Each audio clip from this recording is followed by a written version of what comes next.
All right, let's get right into it. What if I told you that the hardest part of your workout, the thing you think is changing your body, isn't actually what's doing the work? Yeah, we really need to talk about one of the biggest myths in all of fitness.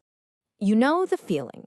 You get to the gym, you put in the work, you lift the weights, you sweat, and you think that the very act of training is what's making the difference. It just feels right, doesn't it? But here's the twist. That's not really how it works. The work you do, the effort you put in, that's not the magic ingredient you think it is. In fact, training, all by itself, guarantees, well, absolutely nothing. It's really only one half of the entire equation. So today, we're going to break down that other half, the one that's way, way more important. Okay, so it all starts with understanding this one crucial difference, the difference between just moving and creating a true stimulus. Because that stimulus, that's the real engine of change. So what even is a stimulus? Well, think of it like this. It's a very specific, very intentional message that you're sending to your body. And that message says, hey, the way we are right now isn't quite cutting it for this challenge. It's time to adapt. It's time to get stronger. And this slide, it breaks it down perfectly. Over on the left, you've got movement. That's just going through the motions. Maybe you're distracted, checking your phone between sets. But on the right, you have training. And that is intentional. It's focused. And its entire purpose is to create that stimulus for change. This really gets to the core of how our bodies work. Your body doesn't get stronger just because you showed up and walked into a gym. It only adapts, it only grows when it's forced to overcome a very specific, controlled stress that pushes it past its current limits. So if training is all about sending a signal, you can almost think of it like having a conversation with your body. But, for any conversation to actually work, you have to be speaking a language the other person, in this case your body, actually understands. And in this conversation, your body understands three things perfectly. First, intensity. That's the level of the challenge. Second, consistency.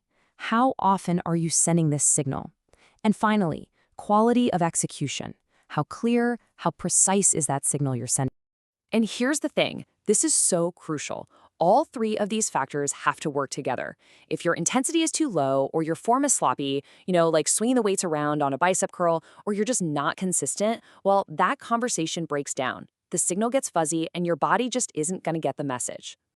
And this brings us to a huge question, one you've probably asked yourself. Why do some people seem to make incredible progress, while others just stay stuck, sometimes for years? It all comes right back to this one core principle. It has pretty much nothing to do with how many hours you spend at the gym. It has everything to do with the quality of the stimulus you're generating in that time. You can train for hours and hours and still not progress if that stimulus isn't right. And this right here, this is the entire lesson in one simple, powerful image. The quality of what you're doing will always, always be more important than the sheer quantity of it. And remember this, you can't make up for a lack of focus with just more reps or more sets.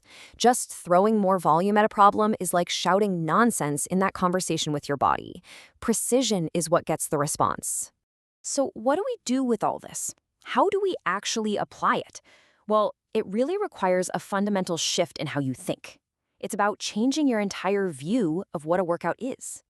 This might be the single most important takeaway of all. Just trying hard isn't enough. Your body doesn't actually care about effort for its own sake. It only cares about and only responds to the correct stimulus, that precise signal that tells it to adapt. The second you truly get this, everything changes. You stop just going through the motions, you stop just training, and instead you start intentionally, strategically building results.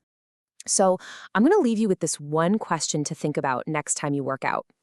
Look at what you're doing, really feel the movement, and ask yourself this, am I just moving or am I actually building something?